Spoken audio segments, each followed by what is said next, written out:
I stopped at an AM/PM gas station off the freeway a few months ago, and y'all, I immediately knew I had to do a whole ass episode about this encounter. It wasn't anything dramatic per se, not like I was having a moment. I was given deep pause because the young woman working at the counter, Itzamar, said it on her name tag, was so good at her job that I genuinely could not move on with my day without just like sitting with it for a second. She was fast, she was warm, she knew where everything was without looking. She helped her associate with the same smiling warmth she helped the customers. She made eye contact with every single person in line like they were the only person in the room. She was locked in, y'all, fully present and so joyful about it. At an AM/PM off the freeway in not the nicest neighborhood. And I thought, that woman is more spiritually aligned right now than most people I know who meditate every morning and talk about consciousness at dinner parties, myself fully included. Welcome. If you are here, you're meant to be here. This is Staying Aligned. I am Jamie Roddy, your deeply fallible cohort through chaos of life. Here at Staying Aligned, we know that all success, joy, love, and health comes from aligning with universal love, God, source energy, infinite potential, whatever you want to call it. We extract wisdom from every wisdom and love tradition throughout time and space, but we leave the patriarchy and homophobia of dogmatic religion decidedly the fuck out. So today we're talking about work. Because you gotta work, work, work, work, work, not hustle culture. Not manifesting your dream job, even not leaving your 9 to 5 to sell homeopathic oils online. Although, no judgment, some of y'all are really making it work, and I respect that. We're talking about something a lot quieter and honestly a lot more radical than any of that. We're talking about the possibility, the genuine, life changing possibility that how you show up to whatever you're doing right now can be a deep and profound spiritual practice. Not the thing you do before work, not the retreat you're saving up for, not the version of yourself you're planning to be when the circumstances are finally right. This, here, now, whatever's on your calendar today. Because here's the thing we don't want to look at. Most of us are waiting for the right job, the right title, the right industry, the right level of recognition before we actually care, before we bring our full selves, before we decide that this is worth our best. And I've got to gently but directly suggest that this is completely flipped around backwards. The people who radiate, and we've all met them, they never got that memo that you need to wait until your circumstances behoove your magnificence. They didn't wait. They don't wait. They brought everything they had to exactly what was in front of them. And in doing so, they didn't just do good work. They became something. They elevated the rooms they were in. Some of them, and we'll get to this, literally became saints. The ancient Greeks had a word for this, arete. It gets translated as excellence, but that's actually kind of thin. A rate is closer to the fullest expression of what a thing is meant to be. Like a knife has a rate when it cuts perfectly. A horse has a rate when it runs with everything it has, and a human being has a rate when they bring their complete capacity to whatever they are doing. Not someday, not under ideal conditions, not just when someone's watching. Now. Homie Aristotle built a whole philosophy around this. He wasn't talking about being the best in some competitive sense, like beating other people, climbing ladders, collecting accolades. No, he was talking about the quality of engagement, the degree to which you are fully inhabiting your own life and your own work. He believed that a rate practiced consistently was actually the path to eudaimonia, which we translate as happiness, but which really means something so more like flourishing, being fully alive. And here's what I find so delicious about this. The Greeks applied a rate to everyone. The farmer, the soldier, the craftsperson, the philosopher, the mother, the slave, which, yes, they had slaves, and, shame on them. But the underlying idea that every human being has a capacity for excellence in whatever they are doing, and that expressing that excellence is the whole point of being here, that part is worth knowing and studying. Itzamar at the AM/PM was practicing a rate. She didn't have the Greek word for it. Speaking of words for it, I had to look up her name, y'all, because I have traveled extensively in Latin America and I've never met another Itzamar. Y'all, it is Mayan and it means gift of the stars. Stop! It's so cute. I know I'm fully geeking out over a gas station attendant, but you guys had to be there. She was excellence in motion at a place not ever associated with excellence. Let me tell you about another one. There's a restaurant in LA. This was like 20 years ago, and I still remember it. They had a hostess. And this woman, I don't know her name, but I think about her more than I think about most people I've had an actual conversation with. She puts names on a list and she calls the names when the tables are ready. That is her job. That is the whole job. She does it like it's her first day on the planet. Every single name taken was received as if it were a jewel. Every name called when their table was ready, was done so with this pure, like, unguarded joy. Like, she genuinely cannot believe she gets to do this. Like, calling your name out in a waiting area is the most delightful task she has ever been assigned, and she will not waste a single second of it. It was breathtaking, and I was being kind of snarky with my boyfriend at the time. I was like, Jesus, the joy from that woman. It's like it's her first day on the planet. The older I got, the more I practically sanctified her in my head. Because what if we could all tackle simple tasks like it was our grand and delicious pleasure to be able to perform like it was the first or maybe the last time? And this was not a fancy restaurant at all. This was like a Wednesday evening thing. We had no reservations. I don't remember a single thing about that restaurant besides her. Not the food, not the ambiance, music, barely the company. I think about this hostess more than I think about that ex-boyfriend. Now, I had a similar host experience at a very different restaurant, the French Laundry in Napa, California. One of my first dates with my ex-husband, one of the most celebrated restaurants in literally the world. I didn't realize how special it was to even get a reservation there. I was pretty green.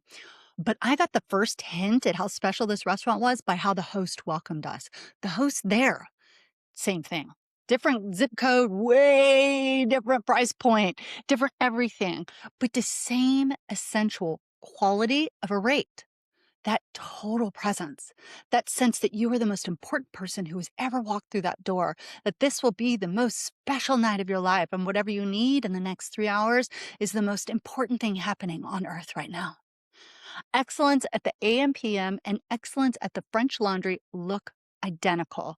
They come from the same place. They produce the same effect. The job title is irrelevant. The environment is irrelevant. The pay grade is irrelevant. The quality of presence is the whole thing. And these people are truly elevating everyone's experience by their fully flourishing in their own. Okay. I want to go to literature for a hot second because I love this story so hard and it totally reflects what we're talking about. Herman Hesse's novella called Journey to the East. This is about to be riddled with spoilers, so skip ahead if you plan on reading this absolute gem of a tiny book. It's short, it's magnificent, and in it there is a character named Leo, no relation to my son. Leo travels with a group on a spiritual journey, and all these learned men were gathered together. And while they were traveling, they were anticipating the lead guru, head wise one to arrive.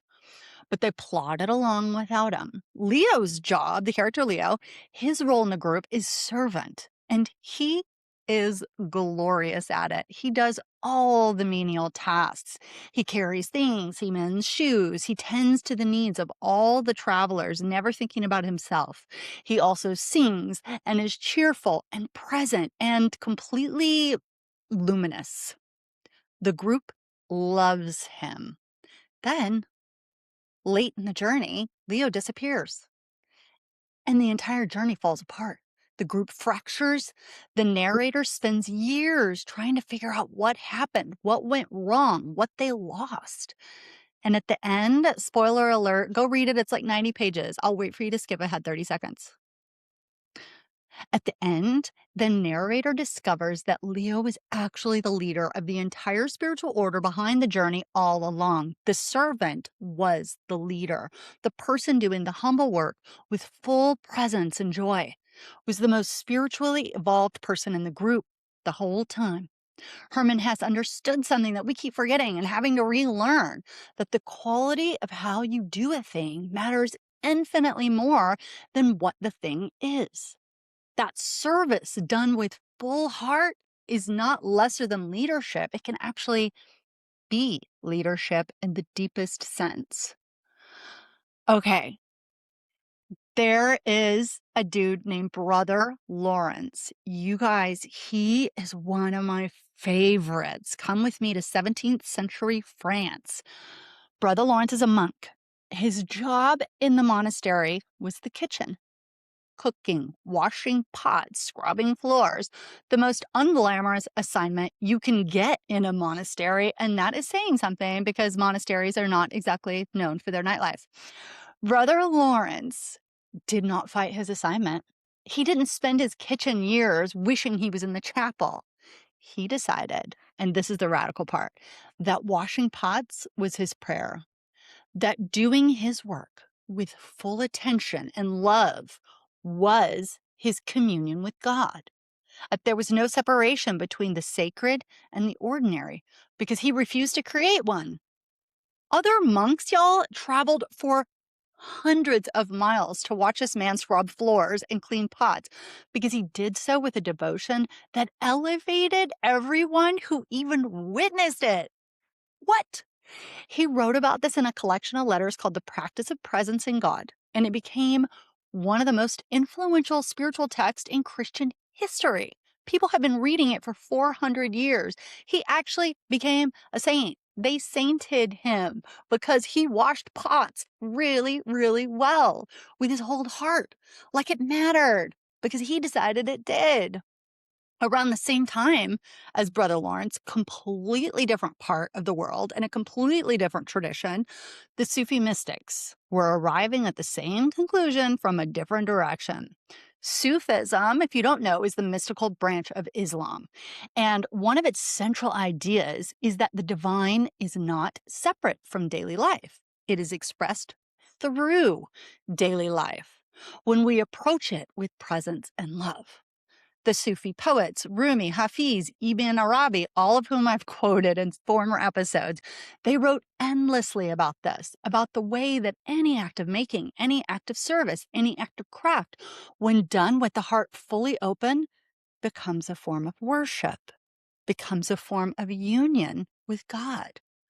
The Sufi artisan guilds took this very seriously in a way that was, again, almost radical. A potter didn't just make a pot. A calligrapher didn't just write words. The making itself was a spiritual discipline. The quality of attention you brought to the day, to the ink, to the thread, that was your prayer. Your craft was your path to God. They had a concept, ihsan, which means doing something with full excellence and beauty as if God is watching, because God is always watching, not in a creepy way, in the divine is present in this moment, and your full engagement is how you honor that kind of way. Brother Lawrence in his monastery kitchen, the Sufi potter at her wheel. Different centuries, different continents, different languages for the divine. Same understanding. The ordinary task done with full love is the sacred act.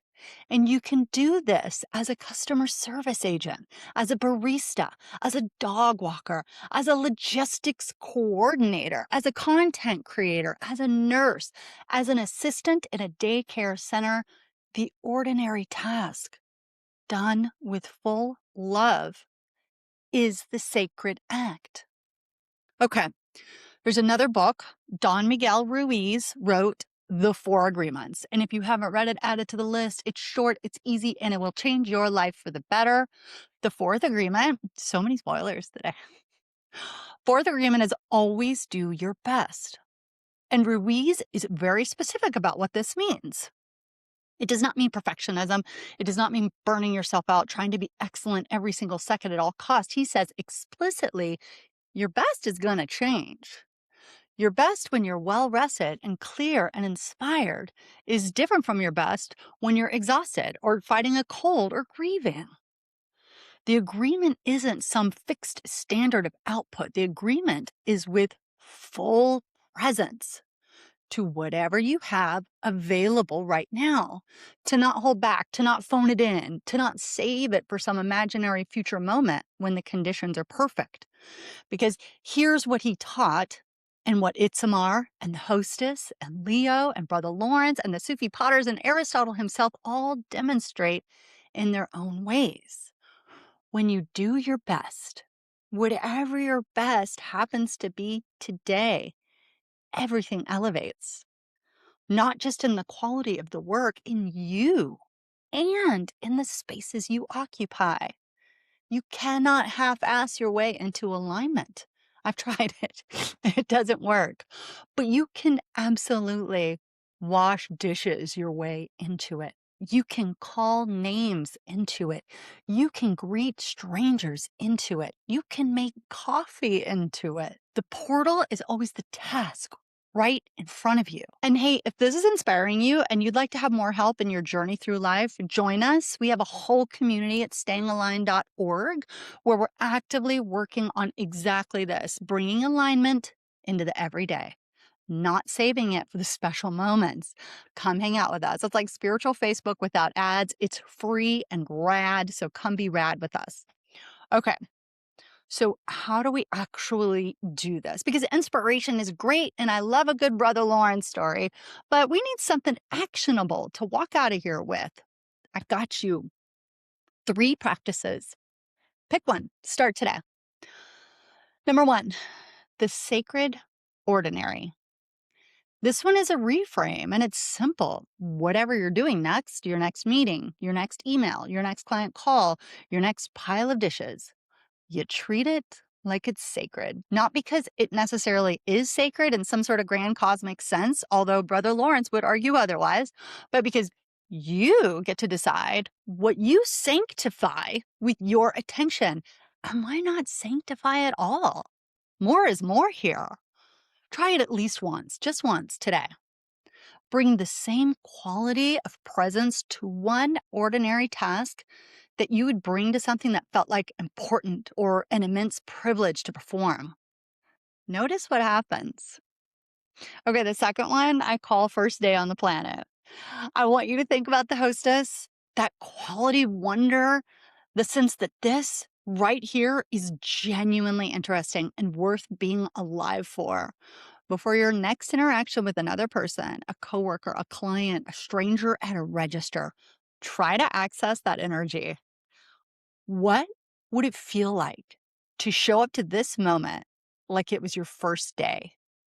Not naive and definitely not performative, just wildly open, curious, present. Try it once and try and tell me it does not change the interaction. I love that one. Number 3, full presence practice. This one comes directly from Don Miguel Ruiz. Before you start a task, just pause for 2 seconds and ask yourself, what's my best right now? Not your best ever, not your aspirational best. What is actually available to me in this moment with what I have in this body on this day? And then commit to bringing that, all of it, whatever it is, because holding back or phoning it in is the only real failure. The quality of the output is secondary. The quality of the showing up is everything. All right. In closing, we've got Itzamar at the AM/PM off the freeway. The host is calling names like she invented joy. The French laundry host who made us all feel like royalty. Leo the servant, who was actually the leader the whole time. Brother Lawrence in his monastery kitchen washing pots into sainthood. The Sufi potter at her wheel making clay into prayer. Aristotle watching a farmer move through his field with complete mastery and saying, yes, that is the whole point. None of them were waiting for better circumstances. None of them were saving their best self for a more worthy moment. They decided somewhere in their lives that this was it, that the ordinary was the sacred, that how you do anything is how you do everything. And we don't have to wait either. Whatever is on your calendar this afternoon, it's enough. You're enough. And your full presence to it is a spiritual practice, is a prayer, is, as it turns out, the whole thing. Listen, if this one moved something in you, like and subscribe so the algorithm will share it with someone you've never even met that might be moved as well. Easy karma, kids. Per usual, we're going to close this with a short meditation to ground this wisdom in our bodies. So find a comfortable position wherever you are right now and let your eyes close or soften your gaze. Let's go. Take one slow breath in and let it all go. Feel the weight of your body, your feet on the floor, your hands in your lap. Breathe in through the nose, hold it at the top, and deeply exhale through the mouth. You're here. That's the first step, and you've already done it.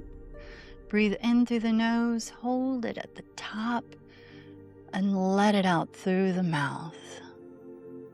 Continue to breathe like this. And while you do so, I want you to bring to mind something you have to do today. Something ordinary. Something you've probably been mentally pushing away or moving through on autopilot. A task. Keep breathing. A call. A chore. A responsibility. Just let it come up. And while you keep breathing, and for just a moment without judgment, notice how you've been holding it. Have you been dreading it? Maybe rushing through it in your imagination to get to the part where it's over? Thinking of it as beneath you or not the point or just a thing to survive? That's okay. We all do it. Take another breath. Let's try something different. What if this task was the point? What if your full presence to it, your best, whatever your best is today, was exactly what the universe needed from you right now? Keep breathing and imagine showing up to it the way Itzamar showed up at that counter, the way Brother Lawrence showed up to his pots. Not perfectly, not without effort, but fully, with your whole self available. Keep breathing and let your highest, holiest self step forward for just a moment. That part of you that knows, that has always known that you are an expression of God's source energy moving through the world. That your attention is a gift. That your presence transforms things. Take one more breath. Let it fill your whole chest, and as you breathe out, let yourself be ready for what's next, for whatever ordinary, holy thing is waiting for you. You are great for it. You always were. This is how we stay aligned. Keep breathing. Take your time coming back. I'll see you next Sunday.